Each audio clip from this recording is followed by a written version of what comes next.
Hey everybody, it's Tammy with Tammy DeCaro Art and Create Monthly Club.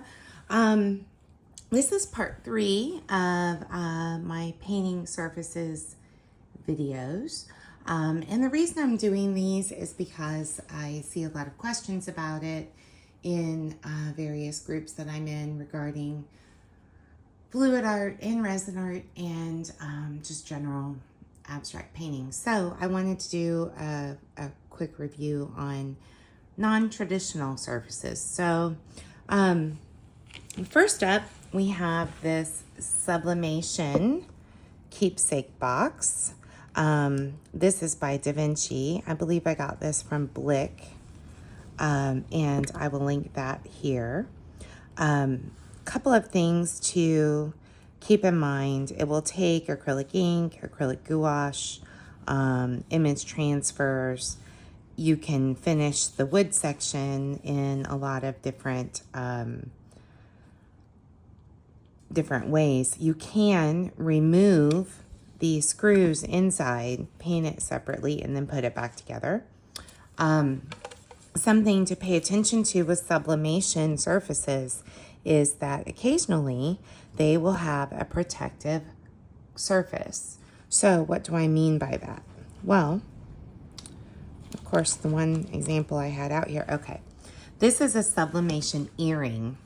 And if you notice, when you open it, it has a little cover on it that you would normally find on an acrylic piece, but you wouldn't maybe expect that on a sublimation piece.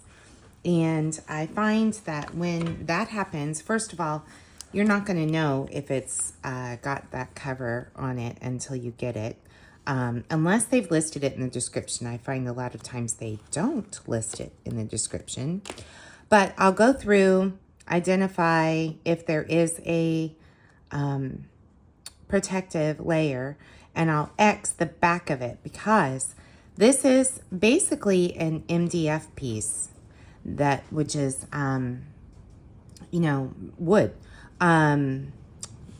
or technically multiple density fiberboard, which they have added a fine, like a laminated layer to, and that is why you have this protective coating. And so this is shiny. This is meant for sublimation, which would be like heat transfer, vinyl transfer, something that's going to be involving putting a printed image on there and using heat to apply it. Because of that, you need to pay attention to the fact that these edges are wood. And because they were cut by a laser, they're going to have this weird edge, which is not always altogether smooth. So I leave the protective cover on the back because after I paint this, I will resin it, and I want this to be able to remove the drips.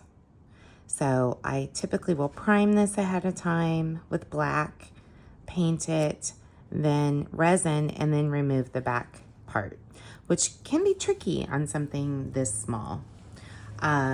So how do you know if your sublimation blank, which is what they're called if you want to Google things, if your sublimation blank has a protective cover? Well, as I mentioned, the first and best place to check is the description. But also, don't be afraid to get in there with your fingernail.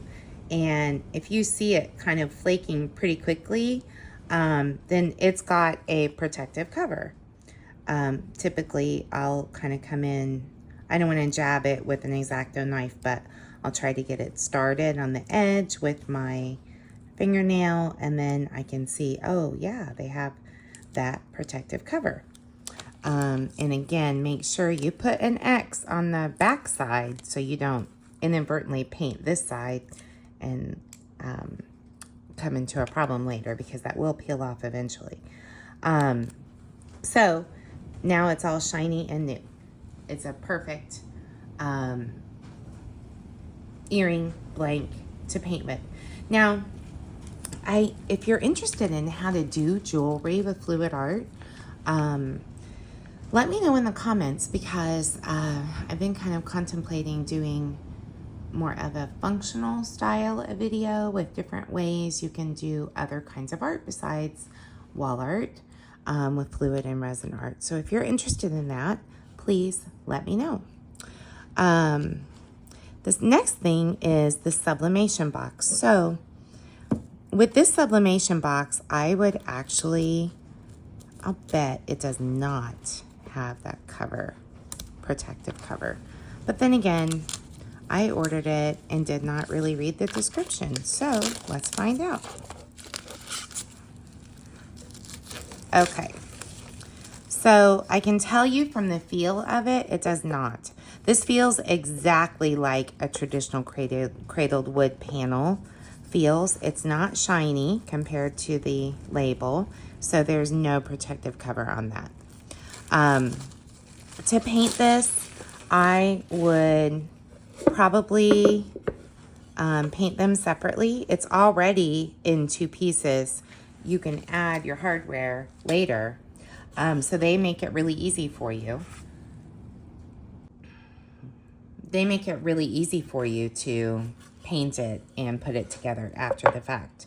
However, I would definitely be taping all of this, and I would probably tape the inside too, because as you can see, despite my excellent taping job, I did get some paint in this one just from picking it up and moving it around. This is the Coastal Christmas Tree Kit, which is actually on sale right now on Create Monthly Club, and it is limited edition because I will be only making 50 kits this year to ship out. And in each kit you get the supplies to make 2 Christmas trees like that. But back to our box. Personally, I would tape off the natural wood part of this, and I would want to paint this edge because those edges really drive me nuts. But I think I like the blonde wood, and when it is varnished, it's a really nice offset to a painted top. And then the bottom also has that same sublimation back, and you can tape, or you can paint both sides and have a nice varnish on the edges. But I would tape up to here and paint this part, just because those edges of created wood panels drive me nuts. I wish they didn't do that. Or if they had them, prime that too, because the side of that is just ugly when you cover it with a varnish, I think. All right, so we've talked about sublimation boxes, sublimation earrings. Let's talk about acrylic. So you can buy acrylic ornaments. They're flat. I guarantee you probably won't find any this thick because I have these custom made for me. Also, this is 5 inches, which is typically way bigger than what you would find in an ornament on Amazon or Etsy, because again, I have them custom made for me. This has a protective layer. So this is probably the most frustrating part.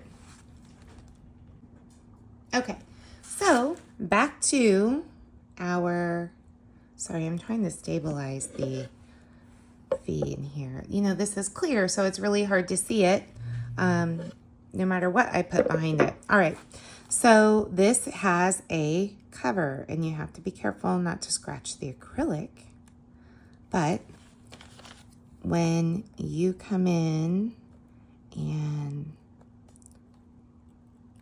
get an X-Acto, usually you can just start lifting it right up. So this is awesome that they have this.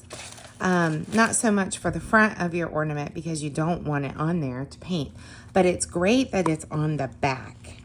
But when you get these and you take off the front protective cover, put something on the back so you know which side is the back of your ornament.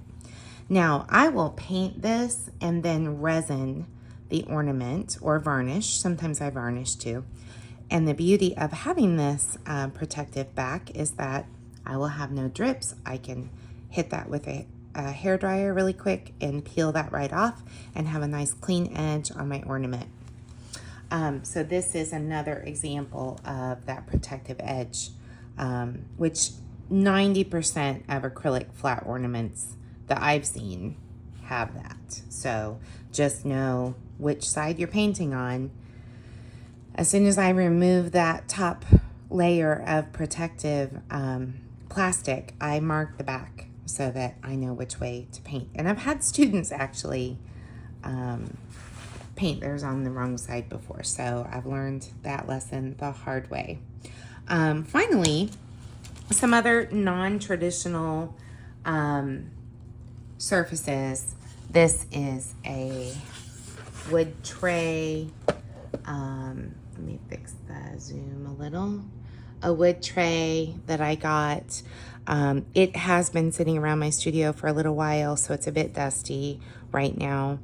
I did a resin and glass tray class here in Bonita Springs recently, and used this as one of the demo pieces to show how to get your glass to lay down, and really that you only have to glue the outline. The rest of the glass can be loose, but it does have some dust and debris. So what I will do with this is wipe it down with alcohol wipes. And when I got this tray, it obviously was already painted because it came from the store that way. But I ran a bead of glue all the way around.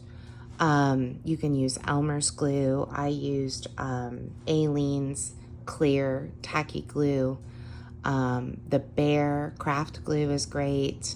Any kind of clear glue that's gonna seep into the edge here and create a nice seal is what you need, because you could use hot glue, but I'll tell you from experience, it doesn't always get where it needs to go. It's too thick in a lot of ways, and you don't have a lot of time once you lay that hot glue down to get it smushed into this corner or this crease to seal that edge. And the reason you want to do that is because you certainly don't want resin leaking out of the corner where the tray isn't sealed. So that's another non-traditional surface that I find I do a lot of resin work on.